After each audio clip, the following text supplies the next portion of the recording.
दोस्तों जैसा कि अभी आरआरबी ग्रुप डी का एग्जाम होने वाला है, ठीक है, टेक्नीशियन का एग्जाम होने वाला है या एएलपी का एग्जाम होने वाला है। आप जानते हैं कि रेलवे के कोई एग्जाम में साइंस का कितना ज्यादा इंपॉर्टेंट रोल होता है। जैसे कि ग्रुप डी में आपका 25 क्वेश्चन केवल साइंस रहने वाला है, टेक्नीशियन में आपका 40 क्वेश्चन केवल और केवल साइंस रहने वाला है, और तो एएलपी के तो हर एक स्टेज में साइंस से भरा पड़ा हुआ है। ठीक है मेरे भाई, और जानते हैं सबसे विशेष बात यह है कि रेलवे ने खुद सिलेबस में मेंटेन किया है कि भाई हम जो है ना साइंस पूछेंगे तो क्लास 9th एवं 10th के सिलेबस से पूछेंगे। जो एनसीईआरटी का पैटर्न होता है, जो क्लास 9th एवं 10th में साइंस पढ़ाया जाता है, हम वहां से क्वेश्चन पूछेंगे। ठीक है मेरे भाई, तो आज के इस वीडियो में हम क्लास 10th के एनसीईआरटी के साइंस के चैप्टर 2 जिसका नाम होने वाला एसिड बेस एंड साल्ट, इसका बहुत ही फास्ट तौर पर रिवीजन करेंगे। और इस वीडियो में मैं जो है ना पूरा इंपॉर्टेंट कंसेप्ट, इंपॉर्टेंट पॉइंट और इंपॉर्टेंट थ्योरी को अच्छे तरीके से देखेंगे, जो एग्जाम के पॉइंट से काफी इंपॉर्टेंट है और आप पढ़ाई कर रहे होंगे तक कहीं ना कहीं छोड़ रहे होंगे। ठीक है मेरे भाई, इसलिए इसको बहुत ही फास्ट तौर पर रिवीजन करेंगे। तो कहते हैं मेरे भाई कि यदि आपको गवर्नमेंट जॉब लेना है, यदि आपको अपने ड्रीम को पूरा करना है बने भाई, तो आपको पूरे तरीके से लगना पड़ेगा, पूरा अपने आप को झोंकना पड़ेगा। कहते हैं ना कि मेहनत कर और तगड़ा मेहनत कर, और तगड़ा मेहनत करने के बाद जो है ना एक सीट को मेरे भाई छीन लो। ठीक है, क्योंकि सब लड़का पढ़ रहा है। ठीक है मेरे भाई, तो चलते हैं और इस वीडियो को शुरुआत करते हैं। फिर भी यदि आपको कोई दिक्कत होता है मेरे भाई तो आप मुझे कमेंट करके जरूर से जरूर बताइएगा। ठीक है मेरे भाई, चलते हैं इस वीडियो को। पहले इस चैप्टर का नाम होने वाला है एसिड बेस एंड साल्ट, जिसे हम लोग अम्ल, भस्म तथा लवण के नाम से जानते हैं। तो दोस्त सबसे पहले बात यह आता है कि आखिर अम्ल क्या होता है। देखिए अम्ल के बारे में एक साइंटिस्ट थे जिनका नाम था आर्हेनियस। ठीक है, आर्हेनियस ने बताया था कि अम्ल वह पदार्थ होता है जो जल में घुल कर ना H+ आयन प्रदान करता है। H+ आयन देगा वही अम्ल होगा। ठीक है, अधिकांश अम्ल का यह इंपॉर्टेंट प्रॉपर्टी होता है कि वह जल में घुलने के बाद H+ आयन देता है। जैसे कुछ महत्वपूर्ण अम्ल है जिसे आप देख सकते हैं, जैसे कि सल्फ्यूरिक एसिड है। सल्फ्यूरिक एसिड का क्या होता है मेरे भाई, H2SO4 होता है। ठीक है, जिसे हम लोग सल्फ्यूरिक एसिड या हाइड्रोजन सल्फेट के नाम से जानते हैं, और इसको साधारण तौर पर किंग ऑफ एसिड कहते हैं, यानी कि अम्लों का राजा कहा जाता है। ठीक है मेरे भाई, इसके बाद आपका होता है नाइट्रिक अम्ल होता है, जिसका फॉर्मूला क्या होता है, HNO3 होता है। इसके बाद आपका हाइड्रोक्लोरिक एसिड है जिसका फॉर्मूला होता है HCl होता है, और फार्मिक अम्ल है जिसका फॉर्मूला HCOOH होता है। ठीक है मेरे भाई, इसको हम लोग मिथेनोइक अम्ल के नाम से भी जानते हैं, आप इसको नाम जरूर याद रखिएगा। इसके साथ साथ आपका एसिटिक एसिड है जिसका फॉर्मूला होता है CH3COOH। ठीक है, इसको हम लोग इथेनोइक एसिड के नाम से भी जानते हैं। इसके बाद आपका फॉर्मूला आता है मेरे भाई ऑक्जेलिक एसिड का फॉर्मूला होता है, जो कि COOH और COOH के मिक्सचर से क्या होता है, मिलके बना होता है मेरे भाई। ठीक है, जैसा कि आप देख सकते हैं कि ये कुछ बहुत ही इंपॉर्टेंट एसिड था, और इन सब में आपको हाइड्रोजन मिलेगा तो मिलेगा मेरे भाई। ठीक है, इसके बाद दोस्तों अम्ल का और परिभाषा बताया गया, जैसे कि आप देख सकते हैं कि बताया गया है कि अम्ल वह पदार्थ होता है जो स्वाद में क्या होता है, खट्टा होता है, यानी कि सावर इन टेस्ट होता है। जैसे कि आप देखिए नींबू देखे होंगे, नींबू क्या होता है, नींबू खट्टा होता है कि नहीं होता है? क्यों? क्योंकि नींबू में सिट्रिक एसिड पाया जाता है। कौन सा एसिड है? सिट्रिक एसिड है। या संतरा में भी क्या होता है, सिट्रिक एसिड पाया जाता है। जैसे कि आप देख सकते हैं कुछ इंपॉर्टेंट पदार्थ में जिसमें कुछ विशेष अम्ल पाया जाता है, आपका नाम शो कर रहा होगा। जैसे कि इमली में क्या होता है, टार्ट्रिक अम्ल होता है। ठीक है, सिरका में क्या होता है, एसिटिक अम्ल होता है। टमाटर में क्या होता है, ऑक्जेलिक अम्ल होता है। सेव में क्या होता है, मैलिक अम्ल होता है। दूध में क्या होता है, लैक्टिक अम्ल। ठीक है मेरे भाई, दूध में लैक्टिक अम्ल, या दही भी होगा तो दही में भी क्या होता है, लैक्टिक एसिड ही पाया जाता है। ठीक है, चीटी हो गया, या मधुमक्खी के डंक, चीटी या मधुमक्खी के डंक में मेरे भाई मिलेगा आपको फार्मिक अम्ल मिलेगा, और फार्मिक अम्ल को हम लोग मिथेनोइक अम्ल के नाम से भी जानते हैं। और ये भी जानते होंगे कि मानव के जो अमाशय होता है ना, जो हमारा स्टोमेच होता है, उसमें क्या मिलेगा आपको, हाइड्रोक्लोरिक एसिड मिलेगा। ठीक है, हाइड्रोक्लोरिक एसिड मिलता है। और प्रोटीन में क्या मिलता है मेरे भाई, एमिनो अम्ल मिलता है, और एक नेटाल का डंक। ठीक है, नेटाल एक पादप है जो कि आपको आगे मैं और बताऊंगा विस्तार से। तो नेटाल के डंक में मिलेगा आपको फार्मिक अम्ल मिलेगा। फार्मिक अम्ल को लोग मिथेनोइक अम्ल के नाम से भी जानते हैं। इसके साथ साथ मेरे भाई अम्ल का कुछ और इंपॉर्टेंट पॉइंट है। ये इंपॉर्टेंट पॉइंट है कि अम्ल जो होता है ना, वो नीले लिटमस पत्र को क्या करता है, लाल कर देता है। क्या करता है, नीले लिटमस पत्र को लाल कर देता है। ठीक है मेरे भाई, तो सबसे पहले अब थोड़ा यहाँ लिटमस के बारे में जानते हैं। देखो भाई, लिटमस जो होता है ना, लिटमस जो होता है ये थैलोफाइटा के लाइकेन समूह से आता है। अब थैलोफाइटा ये पढ़ना आपको पादप जगत में। ठीक है, कि थैलोफाइटा क्या होता है, ब्रायोफाइटा क्या होता है, पेट्रिडोफाइटा क्या होता है, जिम्नोस्पर्म क्या होता है, एंजियोस्पर्म क्या होता है, ये सब आपको पादप जगत में पढ़ना है। लेकिन अभी विशेष तौर पर ये समझिए कि जो लिटमस है ना, लिटमस यह जो है ना आपको थैलाफाइटा के लाइकेन समूह से निकाला जाता है, ठीक है। और एक बात मैं आपको और बताना चाहता हूं कि जो ये लिटमस होता है ना, जब यह नॉर्मल होता है तो इसका कलर कैसा होता है, पर्पल होता है, यानी कि बैगनी होता है। मतलब कि लिटमस का रियल एक्चुअल कलर क्या होता है, यह बैगनी होता है। लेकिन जैसे एसिड या बेस के कांटेक्ट में आता है ना, तो अपना रंग क्या करता है, बदल लेता है। जैसे एसिड या बेस के कांटेक्ट में आएगा, यानी कि अम्ल तथा क्षार के कांटेक्ट में आएगा, तो यह क्या करेगा, अपने रंग को बदल लेगा। जैसे लिटमस जो होता है ना, जैसे नीला लिटमस पत्र जो होता है, जैसे अम्ल के कांटेक्ट में आएगा तो क्या हो जाएगा, लाल हो जाएगा मेरे भाई, ठीक है। इतना बात आपको समझ में आ गया। अब आपका अगला पॉइंट एक और इंपॉर्टेंट पॉइंट है कि अम्ल जो होता है ना, अम्ल में कम से कम एक हाइड्रोजन तो होना ही चाहिए, तभी वो अम्ल है, नहीं तो वह अम्ल नहीं है।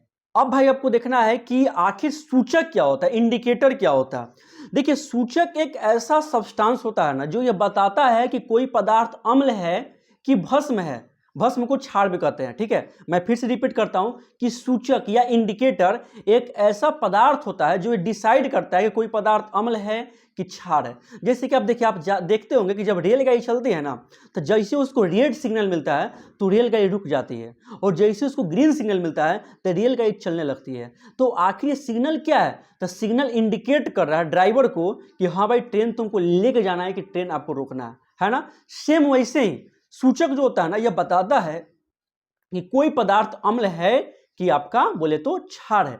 जैसे कि आप लिटमस देखिए, है ना, लिटमस जो होता है ना, जैसे अम्ल के कांटेक्ट में आएगा वो क्या हो जाएगा, लाल हो जाएगा। तब ना बताया गया कि अम्ल जो होता है ना, नीला लिटमस पत्र को क्या कर देता है, लाल कर देता है। इसके साथ साथ आपको कुछ और इंपॉर्टेंट पॉइंट दिखाई देगा, ठीक है, जो आपकी स्क्रीन पर दिखाई दे रहा होगा। जैसे कि अम्ल जो होता है ना, यह नीले लिटमस पत्र को लाल कर देता है, ये तो मैंने बता दिया। फिर जो है अम्ल जो होता है ना, मेथिल ऑरेंज को लाल कर देता है ना, मेथिल ऑरेंज को क्या करता है, लाल कर देता है। और तो और फिनोल्फ्थीन को क्या कर देता है, रंगहीन कर देता है। फिनोल्फ्थीन को क्या करता है, रंगहीन कर देता है। ये सभी अम्ल का कुछ इंपॉर्टेंट आपको कंसेप्ट है जो याद रखना है, जो कि अपना रंग को क्या करता है, बदलता है, ठीक है।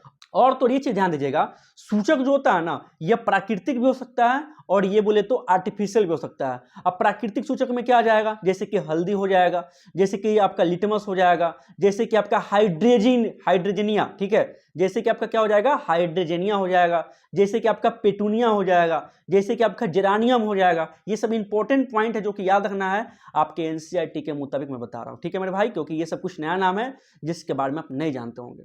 और कुछ कृत्रिम सूचक होता है, जैसे क्या होता है, मेथिल ऑरेंज होता है ना, फिनोल्फ्थीन होता है। ये सभी क्या मेरे भाई, ये सभी है प्राकृतिक, ये सभी है कृत्रिम सूचक है, ठीक है। इसको आपको दिमाग में डालना। इसके बाद देखते हैं कि आपका अगला पॉइंट क्या कहता है। अब जानते हैं मेरे भाई, कुछ ऐसे सूचक होते हैं ना, जिसको गंध की सहायता, समझ में आना ना, गंध की सहायता से आप बता सकते हैं कि वो अम्ल है कि क्षार है, ठीक है। मैं आपको सही बता रहा हूं, कुछ ऐसे सूचक होते हैं जिनको आप गंध की सहायता से बता सकते हैं कि वो अम्ल है कि आपका क्षार है, उसे गंधीय सूचक कहते हैं, ठीक है। और आपको इसका इंपॉर्टेंट 3 एग्जांपल ध्यान देना है। जैसे सबसे पहले आपको ध्यान देना है प्याज, और प्याज के बाद आपको ध्यान देना है वेनिला का अर्क, ठीक है। और तीसरा और सबसे इंपॉर्टेंट जो एग्जांपल है वो ध्यान देना लौंग का तेल। ये तीनों ऐसे एग्जांपल है ना मेरे भाई, जैसे अम्ल और क्षार के कांटेक्ट में आएगा, इसका क्या हो जाएगा, गंध बदल जाएगा, ठीक है। इसलिए इसे क्या कहते हैं, गंधीय सूचक कहते हैं। एग्जाम में कितना बार पूछा जा चुका है, ठीक है, टेक्नीशियन की परीक्षा में कितना बार पूछा गया। देखो भाई, अब जो है ना आपका अगला पॉइंट शुरुआत होता है, और अगला पॉइंट का नाम क्या होने वाला है, क्षार, ठीक है। अम्ल के बारे में जितना इंपॉर्टेंट पॉइंट था मैंने देख लिया, ठीक है। अब देखते हैं क्षार क्या होता है। देखो भाई, क्षार जो होता है ना, जिसे हम लोग बेस कहते हैं, तो क्षार क्या होता है, क्षार स्वाद में क्या होता है, कड़वा होता है, ठीक है। क्षार कैसा होता है, स्वाद में कड़वा होता है। और तो क्या करते हैं जानते हैं, यह जो होता है ना लाल लिटमस पत्र क्या करता है, नीला कर देता है। यानी कि क्षार जो है एक तो स्वाद में कड़वा होगा, ऊपर से क्या करेगा, यह लाल लिटमस पत्र को नीला कर देगा। और एक चीज आपको और ध्यान देना है कि जो क्षार जो होता है ना, इसको छूने पर साबुन जैसी चिकनाहट का फील आता है, ठीक है। अधिकांश क्षार को छुइएगा, जब टच करिएगा तो आपको क्या मिलेगा, साबुन जैसी चिकनाहट का अंश होता है। और जानते हैं आर्हेनियस, ठीक है, आर्हेनियस ने बताया था कि क्षार वह पदार्थ है जिसमें हाइड्रोक्साइड आयन होता है, यानी कि OH- आयन होता है, वही क्या होता है, वही क्षार होता है। जैसे कि सोडियम हाइड्रोक्साइड NaOH होता है, जिसको हम लोग कास्टिक सोडा के नाम से जानते हैं, या KOH पोटेशियम हाइड्रोक्साइड हो गया, है ना, या कैल्शियम हाइड्रोक्साइड हो गया, CaOH का होल ट्वाइस हो गया, है ना। यानी कि बहुत सारे इस प्रकार के आप क्षार को देख सकते हैं। ठीक है मेरे भाई, अब देखते हैं कि आखिर अगला पॉइंट हमारा क्या कहता है। देखो मेरे भाई, अब जो है ना आपका अगला पॉइंट यही है, जैसे कि सूचक मैंने बताया था, ठीक है। जैसे कि आप जानते हैं कि जो क्षार होता है ना, यह लाल लिटमस पत्र को क्या कर देता है, नीला कर देता है। और जो ये क्षार होता है ना, यह मेथिल ऑरेंज को पीला कर देता है। कैसा कर देता है, पीला कर देता है। और फिनोल्फ्थालीन को गुलाबी कर देता है। क्या करता है, गुलाबी कर देता है। ये भाई आपको याद करना पड़ेगा, ठीक है, क्योंकि इसका कोई डायरेक्ट शॉर्ट कोट नहीं होता है। आपको यदि आपका सिलेक्शन लेना है, आपको एक सीट पक्का करना है, तो क्वेश्चन कुछ भी आ सकता है। आपको हर एक चीज के लिए प्रिपेयर रहना पड़ेगा, क्योंकि आपको आगे जाना है, तो दूसरों से यदि आगे निकलना है तो आपको कुछ हटके मेहनत करना पड़ेगा मेरे भाई। जो वो चीज छोड़ रहा है आपको वो चीज लेके चलना है, क्योंकि एक नंबर से कितना लोग जो है ना फाइनल मेरिट से बाहर हो जाते हैं। इसलिए आपको दोस्त इसको याद करना ही पड़ेगा। चलते हैं, देखते हैं कि आखिर अगला पॉइंट क्या कहता है। देखिए मेरे भाई, अब है आपका अगला पॉइंट। अगला पॉइंट जो है ना, ये है कुछ इंपॉर्टेंट केमिकल प्रॉपर्टी, यानी कि रासायनिक गुण।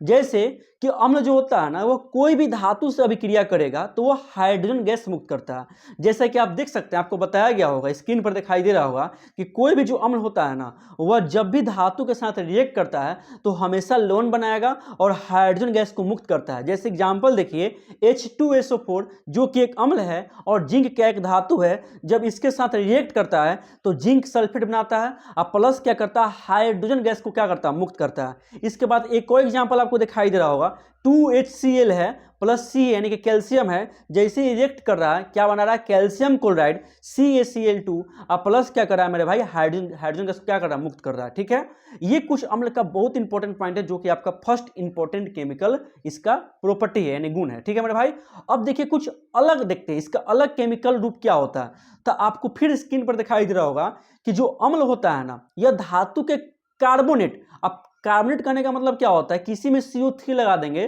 तो क्या हो जाएगा, कार्बोनेट हो जाएगा। ठीक है, जैसे कि कोई भी अम्ल जो होता है ना, धातु के कार्बोनेट हो गया या बाइकार्बोनेट। बाइकार्बोनेट मतलब क्या होता है, HCO3। कोई भी चीज में यदि HCO3 लग गया तो क्या हो गया, बाइकार्बोनेट हो गया। ठीक है, जब C रिएक्ट करेगा क्या बनाएगा, लवण और जल बनाएगा। यानी कहने का मतलब ये है कि लवण, कोई भी अम्ल जो होता है ना, वह धातु के कार्बोनेट और बाइकार्बोनेट के साथ रिएक्ट करता है तो लवण, जल और प्लस क्या करता है, हाइड्रोजन गैस को मुक्त करता है। जैसे एग्जांपल देखिएगा, जैसे कि Na2CO3 जिसे सोडियम कार्बोनेट कहते हैं, लगा ना CO3, प्लस क्या हो गया 2HCl जिसे हम लोग हाइड्रोक्लोरिक एसिड कहते हैं। जैसे रिएक्ट कर रहा है क्या बना रहा है, 2NaCl जो कि एक लवण है, H2O जो कि वाटर है, और CO2 यानी कि कार्बन डाइऑक्साइड गैस है। ऊपर से कोई एग्जांपल आप देख सकते हैं, जैसे कि NaHCO3 है ना, सोडियम बाइकार्बोनेट हो गया प्लस HCl हो गया जो कि एसिड हो गया। जैसे रिएक्ट कर रहा है NaCl बना रहा है प्लस H2O बना रहा है और प्लस क्या करेगा, कार्बन डाइऑक्साइड गैस को बना रहा। ठीक है, देख सकते हैं कि कितना इंपॉर्टेंट प्रॉपर्टी है। तो आपको याद रखना है कि जब भी कोई अम्ल जो होता है धातु के कार्बोनेट और बाइकार्बोनेट के साथ रिएक्ट करता है तो हमेशा कार्बन डाइऑक्साइड गैस को मुक्त करता है। मेरे भाई, ये काफी इंपॉर्टेंट कंसेप्ट है, जो कि एग्जाम के पॉइंट से मस्ट इंपॉर्टेंट है, और कितना बार तो डायरेक्ट इससे क्वेश्चन बन गया। ठीक है, डायरेक्ट रिएक्शन पूछ जाता है, इसलिए रिएक्शन को भी आपको याद करना पड़ेगा।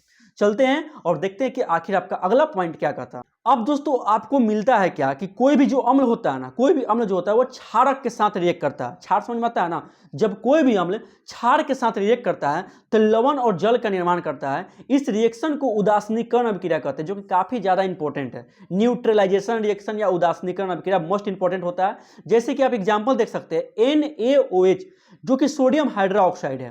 ठीक है, अब प्लस आप देख सकते हैं कि HCl जो कि आपका एक एसिड हो गया।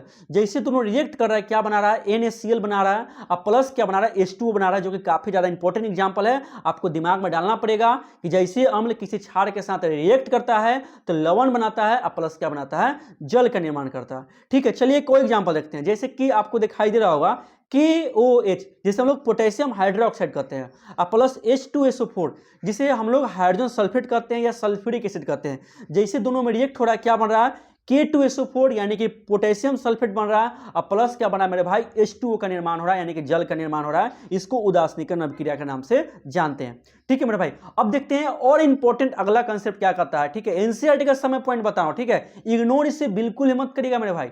ठीक है, नहीं तो समझिएगा, क्योंकि सिलेक्शन लेना है भाई तो पढ़ना पड़ेगा। देखिए अब आपका अगला कंसेप्ट क्या कहता है कि जब भी धातु के ऑक्साइड, देखिए धातु के ऑक्साइड समझ में आता है ना, कोई भी धातु में ऑक्सीजन लगा दीजिए, जैसे कि जिंक ऑक्साइड हो जाएगा, जैसे कि ZnO हो गया ना, जिंक ऑक्साइड, या Cu हो गया, या बोले तो आपका या CaO हो गया, है ना। ये सब क्या, ये सब धातु के ऑक्साइड है। धातु में ऑक्सीजन ऐड करना क्या बन जाएगा, धातु का ऑक्साइड बन जाएगा।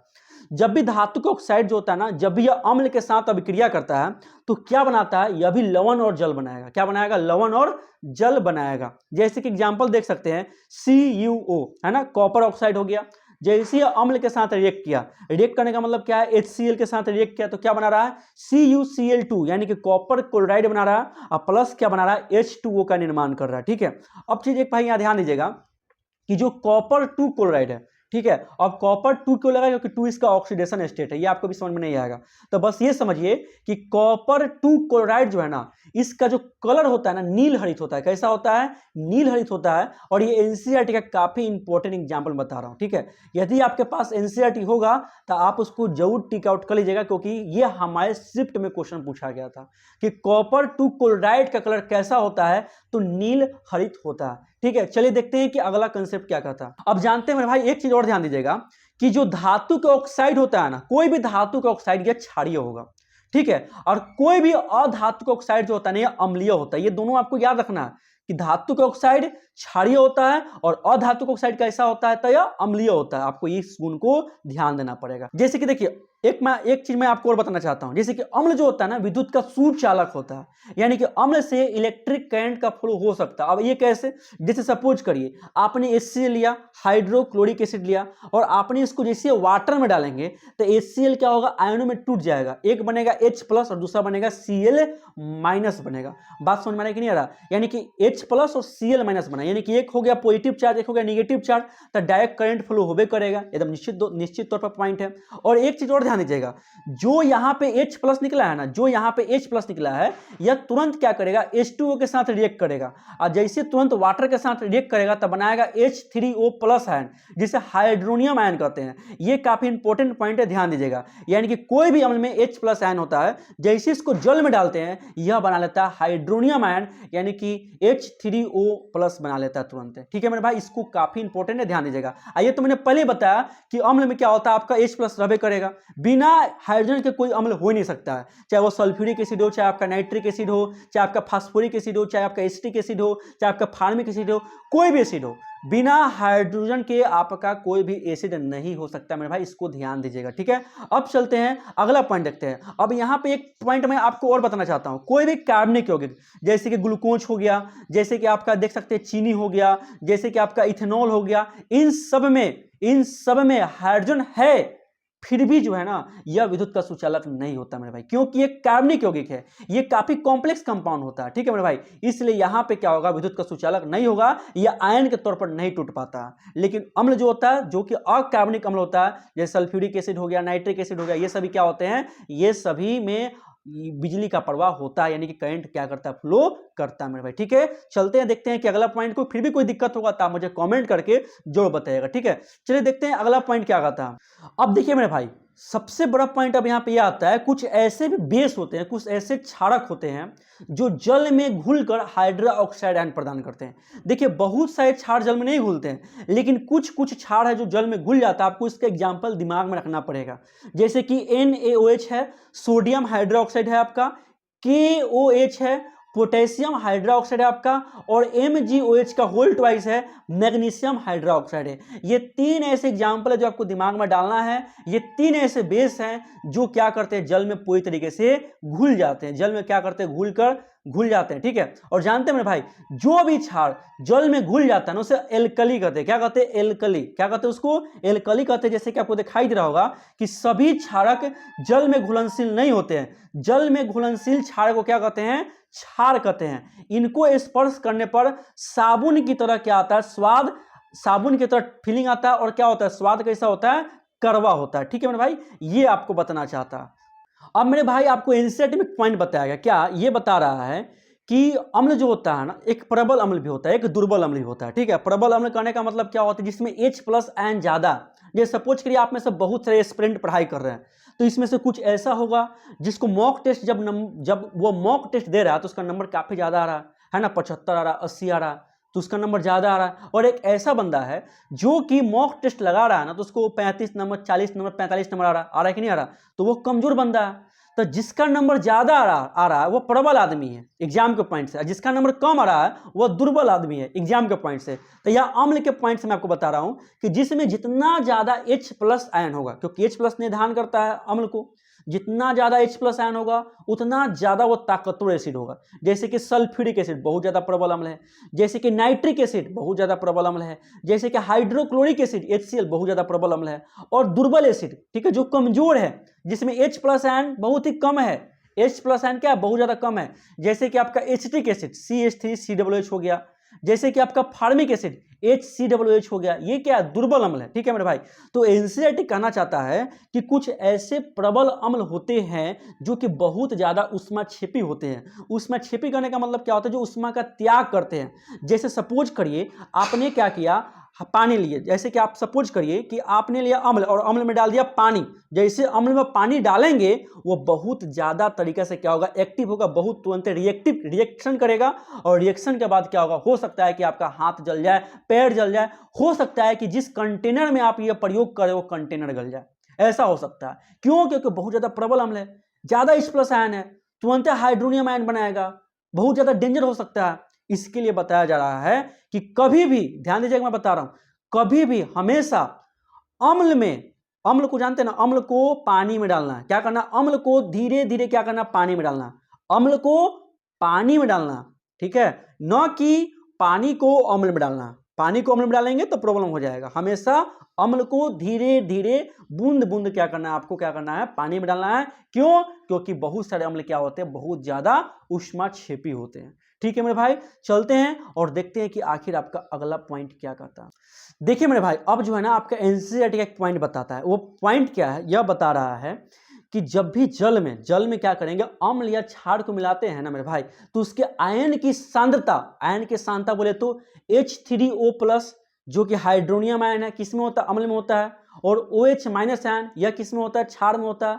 तो इसमें क्या होता है ना, प्रति इकाई सांद्रता में कमी आती है, प्रति इकाई सांद्रता में कमी आती है, इसे तनुकरण कहते हैं। क्या कहते हैं, तनुकरण कहते हैं। ठीक है, जैसे कहने का मतलब यही है कि आप पानी में अम्ल डालेंगे तो अम्ल का तो क्या होगा, अम्ल जो है उसका तो पीएच मान घटमे ना करेगा। ठीक है, अम्ल का तो उसका अम्ल धीरे धीरे क्या होगा, कमजोर होगा। जैसे कि सपोज करें नींबू देखते हैं, नींबू कितना, उसका एक बूंद कितना ज्यादा खट्टा होता है। ठीक है, देखते हैं कि नहीं देखते, लेकिन जैसे उस नींबू को हम क्या करते हैं, एक लोटा पानी में उस पूरे नींबू को डाल देते हैं। ठीक है, तो क्या वो पहले के कंपेयर में उतना खट्टा रह पाता है, नहीं रह पाता। क्यों? क्योंकि जैसे ही वो जल में गया ना मेरे भाई, तो क्या हो गया, उसका तनुकरण हो गया। ठीक है, क्यों? क्योंकि उसका हाइड्रोनियम आयन में क्या हो गया, बहुत ज्यादा तेजी से कमी आ गया। इसी कारण से क्या हो गया, वो तनुकरण हो गया। अब पहले की तरह वो अम्ल खट्टा नहीं रह पाया। ठीक है मेरे भाई, समझ में आया तनुकरण क्या होता है, ये इंपॉर्टेंट है, ध्यान दीजिएगा। और जल में, अम्ल में क्या होता है, हाइड्रोनियम आयन होता है, और क्षार में क्या होता है, हाइड्रोक्साइड आयन होता है। इसको भी ध्यान दीजिएगा। अब देखते हैं आगे की तरफ। अब देखिए मेरे भाई, अब काफी इंपॉर्टेंट पॉइंट आपको आता है। अब आता है पीएच मान के बारे में। आखिर पीएच मान होता क्या? देखो मेरे भाई, कोई ना कोई एक ऐसा स्केल होना चाहिए जो ये बता पाए कि कौन सा अम्ल कितना ज्यादा प्रबल है, कौन सा अम्ल कितना दुर्बल है। अरे पता रहना चाहिए ना। जैसे कि मैंने बताया कि कोई एस्पिरेंट को 75-80 नंबर आ रहा है तो वो प्रबल व्यक्ति है, उसका तैयारी अच्छा है। और एक व्यक्ति को आ रहा है 35 नंबर, 40 नंबर आ रहा है, तो वह व्यक्ति कमजोर है। ठीक है, तो यहाँ कौन डिसाइड किया, नंबर डिसाइड किया। उसी प्रकार से कोई ना कोई ऐसा चीज तो होना चाहिए ना जो ये बता पाए कि कोई अम्ल कितना ज्यादा प्रबल है या कोई अम्ल कितना ज्यादा दुर्बल है। दुर्बल का मतलब कमजोर है, कोई ना कोई बताने वाला होना चाहिए ना। इसी के लिए साइंटिस्ट लोगों ने एक स्केल निकाला।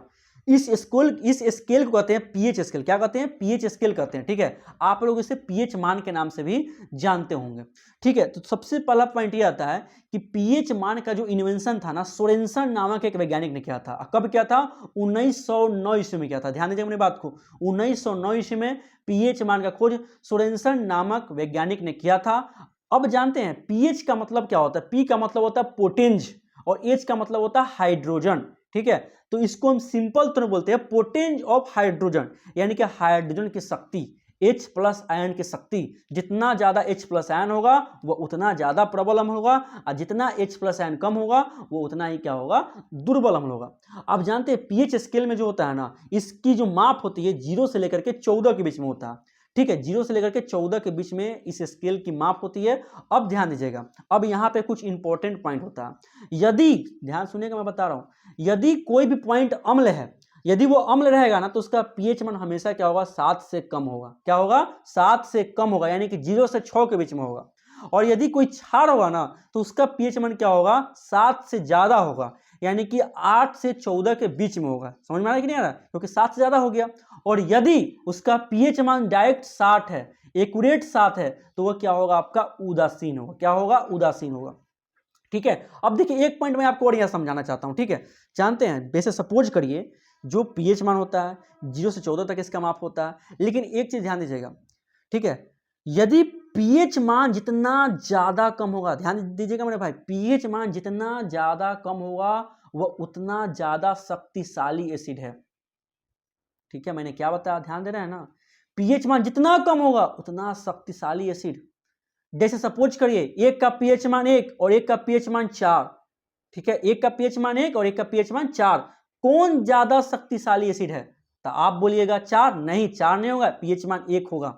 1 ज्यादा पावरफुल एसिड है। क्यों? क्योंकि मैंने भी तुरंत आपको बताया, जितना कम पीएच मान उतना ज्यादा शक्तिशाली एसिड। ठीक है, और जितना ज्यादा पीएच मान उतना ज्यादा क्षार, उतना स्ट्रॉन्ग, आप बेस समझ सकते हैं, क्षार समझ सकते हैं। जैसे कि एक हो गया पीएच मान 12 और एक हो गया पीएच मान 8। ठीक है, ये तो क्षार इतना तो कन्फर्म है ना कि पीएच मान 8 वाला भी क्षार है और पीएच मान 12 वाला भी क्षार है। क्यों? क्योंकि 7 से ज्यादा है।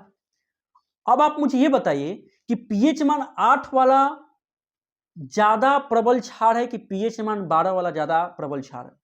तो जाहिर सी बात है, पीएच मान 12 वाला ज्यादा प्रबल क्षार है, क्योंकि उसका पीएच मान ज्यादा है। और 7 बोलेगा तो क्या होगा, उदासीन होगा। जैसे कि हम जो पानी पीते हैं ना, पानी उदासीन होता है। अब ब्लड का पीएच मान कितना होता है? ब्लड का पीएच मान 7.4 होता है। अब आपको कुछ एनसीईआरटी के इंपॉर्टेंट पॉइंट है पीएच मान को, जो आपको ध्यान में रखना है। जैसे कि सबसे पहले दिया गया है कि जठर रस, जठर रस समझ में आता है ना, जठर जो हमारे पेट के उदर में हाइड्रोक्लोरिक एसिड पाया जाता है, उसके बारे में बता रहा। जठर रस का पीएच मान कितना होता है? 1.2 करीब होता है, याद कर ही लेना है। नींबू का रस, ठीक है, नींबू का रस जिसमें सिट्रिक एसिड पाया जाता है, इसका पीएच मान 2.2 होता है, इसको भी ध्यान देना है। और शुद्ध जल का पीएच मान 7 होता है, जो कि मैंने भी बता दिया। और रक्त का पीएच मान 7.4 होता है, इसको मैंने बता दिया। हाँ, मिल्क ऑफ मैग्नीशिया, ये इंपॉर्टेंट है। ठीक है, जो कि क्षार है, मिल्क ऑफ मैग्नीशिया, जिसका पीएच मान 10 होता है। इसका हम लोग एंटी एसिड के तौर पर उपयोग करते हैं, इसके बारे में आगे बताऊंगा। तो बस ये ध्यान दीजिएगा कि मिल्क ऑफ मैग्नीशिया, जिसका फॉर्मूला होता है MgOH का होल ट्वाइस, ठीक है, इसका पीएच मान 10 होता है। और सोडियम हाइड्रोक्साइड, जो कि बहुत ही ज्यादा प्रबल क्षार है, इसका पीएच मान कितना होता है मेरे भाई? 14 होता है, इसको भी ध्यान देना। ठीक है, अब एक चीज और आपके एनसीईआरटी बताता है कि हाइड्रोनियम आयन की सांद्रता जितना ज्यादा अधिक होगा, ठीक है, पीएच मान उतना कम होगा। ठीक है, हाइड्रोनियम आयन की सांद्रता जितना ज्यादा अधिक होगा, पीएच मान क्या होगा? उतना ही कम होगा। और एक बात ध्यान दे दीजिए, मैंने क्या बताया, यदि पीएच मान 7 से कम होगा तो वो अम्ल होगा, यदि पीएच मान 7 होगा तो वो उदासीन होगा, और यदि पीएच मान 7 से ज्यादा होगा तो वो क्या होगा? आपका क्षार होगा। ये सब मैंने आपको बता दिया। अब देखते हैं अगला पॉइंट क्या कहता है। देखिए भाई, अब जो है ना, आपको ये देखना है कि आखिर हमारे दैनिक जीवन में पीएच मान का क्या महत्व है, जो कि एनसीईआरटी में 2-3 पॉइंट बना के बताया। ठीक है, जैसा कि आप सबसे पहले आप अपनी स्क्रीन पर देख सकते हैं, दिखा रहा है, बोल रहा है कि हमारे शरीर का जो पीएच मान होता है ना, वह 7 से 7.1 पीएच मान के बीच होता है। याद रखिएगा, 7 से 7.1 7.8 पीएच मान के बीच होता है। ठीक है, ऊपर से बता रहा है कि यदि 5.6 से कम पीएच मान का वर्षा होता है ना मेरे भाई, तो इसे अम्लीय वर्षा के नाम से जानते हैं। यानी कि जब वर्षा के जल का पीएच मान 5.6 से कम हो जाता है तो उसे क्या कहते हैं? अम्लीय वर्षा के नाम जानते हैं। कितना पूछा गया, ध्यान दीजिएगा। और जब अम्लीय वर्षा का जल जो होता है ना, नदी में प्रवाह किया जाता है, नदी में प्रवाहित होता है, तो नदी के जल का पीएच मान कम हो जाता है। एकदम याद कर लीजिएगा। ठीक है, पूछेगा आपसे कि अम्लीय वर्षा का जल जो होता है, जब भी नदी में प्रवाहित होता है तो क्या होता है? नदी के जल का पीएच मान क्या होता है? कम होता है। स्टेटमेंट वाला क्वेश्चन फंसा सकता है। अब एक और नीचे पॉइंट बताया गया है कि शुक्र ग्रह पर, शुक्र जो ग्रह है ना, शुक्र ग्रह पर जो है ना, सल्फ्यूरिक एसिड के बादल बना हुआ है। ठीक है, आप देख सकते हैं कि बोल रहा है शुक्र का वायुमंडल जो होता है ना, सल्फ्यूरिक अम्ल के मोटे श्वेत एवं पीले बादल से बना हुआ है। बस आपको यह ध्यान दीजिए कि शुक्र ग्रह पर सल्फ्यूरिक एसिड का बादल बना हुआ है। ये इंपॉर्टेंट पॉइंट है। ठीक है, अब देखते हैं कि आखिर आपका अगला कंसेप्ट क्या कहता है। अब भाई आपका अगला पॉइंट कहता है कि आखिर हमारे पाचन में पीएच मान का क्या महत्व है? तो देखो मेरे भाई, आपको समझाना चाहता हूँ कि जो हम लोग पाचन करते हैं, तो आपको पता है ना कि हमारे आमाशय में क्या पाया जाता है? हाइड्रोक्लोरिक एसिड पाया जाता है, HCl पाया जाता है, ठीक है। और आप जानते हैं कि HCl का पीएच मान जो होता है बहुत ही ज़्यादा कम होता है, लेकिन जब आप ज़रूरत से ज़्यादा खा लेते हैं, ठीक है, जब आप पूरा एकदम हपच के खा लिए, बहुत ज़्यादा खा लिए, तो क्या होता है, यह अम्ल का ज़्यादा स्राव हो जाता है हमारे स्टोमच में, हमारे आमाशय में। इससे क्या होती है, पेट में जलन होता है ना, पेट में परेशानी होती है ना, अलग अलग प्रकार के मतलब कि ढेकार आता है, उचकी आता है, मतलब कि बहुत परेशानी होती है। तो आखिरकार ऐसा क्यों हो रहा है? क्योंकि पेट में अम्ल की मात्रा बढ़ गई है। अब अम्ल की मात्रा बढ़ गया है तो अम्ल की मात्रा को घटाना पड़ेगा, ठीक है। तो अम्ल की मात्रा को घटाने के लिए हम लोग एंटासिड का प्रयोग करते हैं, जिसे एंटासिड कहते हैं। इसके नाम में एंटासिड, एंटा समझ में आ रहा है ना, यानी कि जो अम्ल का विरोध करेगा, अम्ल का अपोज करेगा, ठीक है। तो एंटासिड का उपयोग करते हैं। इसमें सबसे इंपॉर्टेंट एंटासिड क्या है? मिल्क ऑफ मैग्नीशिया, जिसे MgOH का होल ट्वाइस कहते हैं। और एक नाम आपको और याद रखना है, सोडियम बाइकार्बोनेट, NaHCO3। इन दोनों का उपयोग करते हैं किसके लिए? पेट की अम्लता को दूर करने के लिए, यानी कि एज ए एंटासिड के तौर पर क्या करते हैं, इसका उपयोग करते हैं।